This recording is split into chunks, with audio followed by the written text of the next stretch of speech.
네, 여러분 안녕하세요. 복수면 의사 나도균입니다. 오늘은 신방세동이 있는데 전국 도자 절제소를 받고 나서 재발하신 분의 얘기입니다. 간단하게 사연을 먼저 읽어보겠습니다. 신방세동이 있어서 전국 전기 시술을 받았는데 2, 3년간 잘 지냈는데 최근 2달 전에 갑자기 두근거림이 생겼다. 그래서 재발한 거냐. 그리고 숨쉬기도 불편하고 소화도 안 되고 늘 피곤하고 어깨도 아프다. 이런 말씀이죠.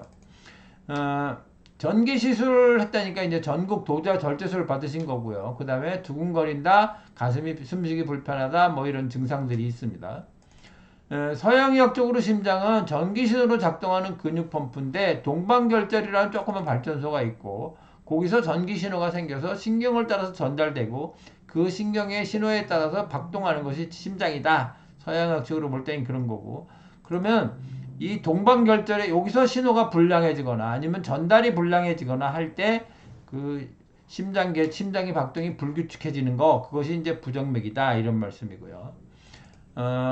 전기 신호를 전달해주는 신경의 이상이 생기면 이제 부행회로가 생기는데, 그 부행회로는 예를 들면 이렇게, 이건 뭐 한 가지 예지만 아무튼 신호가 복잡해지는 겁니다. 심플하지 않고. 그래서 이제 비정상적인 박동이 생기는데, 그때 정기적으로 다 지져가지고 쓸데없는 걸 다 잘라내면 신호가 이제 정상적으로 돼서 박동도 이제 되돌아온다. 그것이 이제 전국 도자 절제술이다, 이런 말씀이고요. 전기장치에 이상이 생기는 원인은 뭐냐? 그건 밝혀져 있지 않다. 그렇지만 일종의 노화라고 본다. 노화일 것이다. 이렇게 생각한다는 거죠. 그러니까 전국 도자 절제술은 근본적인 치료라기보다는 어떤 원인에 의해서, 그러니까 잘 모르는 원인이 있는데 그것에 의해서 문제가 생겼고, 그래서 신경의 변성이 오고, 신경이 변성이 와서 그 다음에 신호가 이상이 생겼는데, 그러니까 신호가 이렇게 정상적으로 흘러야 되는데 신호가 이렇게 비정상적으로 흐르는 거예요. 그래서 이제 부정맥이 생긴 거죠. 부정맥이 생겼는데 그거를 갖다가 여기를 잘라주는 것이 이제 전국도자 절제술인데, 이 부분 신호가 이상이 생기고 부정맥이 생긴 부분에 대한 근본적인 치료는 됐는데 그것이 생긴 원인은 그냥 남아있는 거다. 왜? 뭐 원인을 모르니까 치료할 수도 없는 거죠.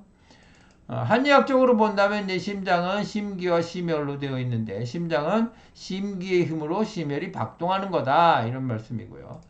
그래서 심기의 손상을 받으면 심혈에 해당하는, 심혈은 이제 구조니까 혈관, 신경, 판막, 심근 같은데 변성이 온다. 그래서 혈관에 문제가 생기면 협심증이 생기는 거고, 신경에 문제가 생기면 부정맥이 생기는 거고, 판막에 변성이 오면 판막증 중에서 이제 잘 닫히지 않는 거는 폐쇄부전증, 잘 안 열리는 거는 협착증, 이런 것들이 온다. 그리고 심근에 문제가 생기면 심근증 또는 이제 심부전증이 생긴다.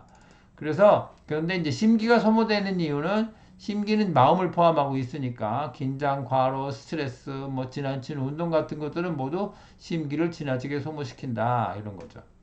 그런데 이제 원인을 잘 모르는 것에 의해서 신경의 변성이 생기고 그 다음에 신호 이상이 생기고 부정맥이 생겼는데, 한의학적으로 본다면 그것은 심기 부족 때문이다. 그런데 그것이 서양의학적으로 본다면 불명의 원인을 잘 모르는 건데, 한의학으로 보면 심기의 부족이니까 이렇게 합쳐서 본다면 심기의 부족 때문에 신경의 변성이 오고 그것이 신호의 이상과 부정맥을 만든 거다, 이런 말씀이 되는 거죠. 그런데 더군다나 이분은 이제 두근거림 뿐만 아니라 숨쉬기도 불편하고 뭐 소화도 안 되고 피로하고 어깨 결림이고 우울하고 불안하고 이런 증상들이 있는데, 그런 것들은 뭐냐 하면 에너지 이상, 즉 심기 이상이 전기장치 이상을 만들고 동시에 소화불량, 숨쉬기 불편함, 그 다음에 우울함, 불안함, 두통, 어깨 결림, 피로, 이런 것들을 만든 거다. 그래서 그리고 이제 최근에 다시 이제 두근거림과 숨쉬기 불편함이 생긴 거는, 그렇지 않아도 본질적인 문제는 남아있고 밑부분만, 이쪽 오른쪽 부분만 치료가 된 건데 그것이 회복이 다 안 된 상태에서 스트레스를 계속 받았기 때문에 심기가 더 상해서 문제가 생긴 거다. 그래서 한의학적으로 심기를 회복시키면 심혈의 활성이 높아지면서 보다 더 나은 치료, 근본적인 치료를 할 수 있다, 이렇게 말씀드리는 거죠. 서양의학적 치료와 한의학적 치료는 각기 장단점이 있기 때문에 각각 서양의학적 치료와 한의학적 치료의 장단점을 잘 살려서 적절히 사용하면, 치료를 하면 보다 더 좋은 치료, 근본적인 치료를 할 수 있다, 그런 거고요. 그런데 이제 가장 중요한 거는 뭐냐면 현재 그럼 나는 어떻게 하는 게 좋겠느냐? 그러면 전국 도자 절제수를 받은 경우와 전국 도자 절제수를 받지 않은 경우로 나눌 수 있는데, 전국 도자 절제수를 받은 경우는 재발했다. 그럼 뭐 한약을 쓰시는 게 좋을 것 같고, 그 다음에 재발을 안 했는데 굉장히 불편해. 그러니까 이분처럼 뭐 소화도 안 되지, 숨도 잘 안 쉬어지지, 우울하지, 불안하지, 뭐 피로하지, 두통이지 이러면은 한약을 써보는 게 좋을 것 같고. 근데 아무 문제도 없어. 그럼 뭐 할 게 없는 거죠. 그러니까 두고 보는 거고, 그렇죠. 전국 도자 절제술 아직 안 받았다. 그러면은 증상이 복잡한 경우, 사실은 이분처럼 소화 안 되고 뭐 숨쉬기 불편하고 우울하고 불안하고 뭐 답답하고 뭐 어깨도 아프고 두통도 있고 이런 경우는 한약부터 우선 해보는 것이 좋을 것 같고, 아무 문제도 없다. 오로지 딱 두근거림만 있다. 이런 경우 사실 잘 없는데 어쨌든 그것만 있다. 그런 경우는 전국 도자 절제술부터 우선 고려해 볼 수 있겠다. 이렇게 말씀드릴 수 있겠어요. 네, 오늘은 신방세동이 있어서 전국 도자 절제술 했고 그 다음에 재발한 경우의 얘기였습니다. 네, 오늘은 여기까지 하고 다음엔 좀 더 유익한 영상으로 돌아오겠습니다. 감사합니다.